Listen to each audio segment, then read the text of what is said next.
Welcome to Man Does Tech, where I solve the problems you didn't even know you had. You begin by closing Word and Zotero so files are not locked. This prevents corruption. Once done, open Word, go to File, Options, then Add-ins, select Manage, COM Add-ins or Word Add-ins and click Go. You are looking for Zotero. Datum on Windows or the Zotero Word for Mac plugin. Make sure to note the exact file name and location.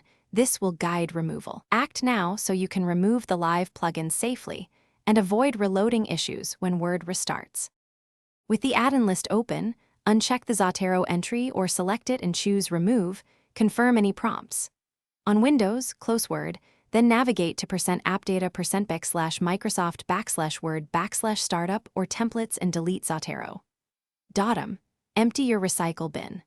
On Mac, locate the Zotero Word plugin in /applications/Zotero or in Word's library application support and move it to trash. Make sure to close all Office processes first. Otherwise, restart Word and confirm the Zotero tab and toolbar are gone. Test a document with citations to ensure fields update normally. If citation fields still reference Zotero, select Citations and use toggle field codes, then unlink or convert to plain text, which permanently removes plugin links. If Word shows errors or freezes, reboot the computer.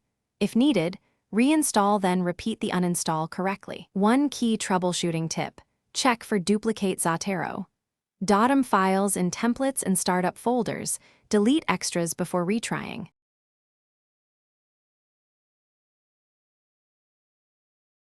Thanks for watching. If you found this helpful, don't forget to like and subscribe.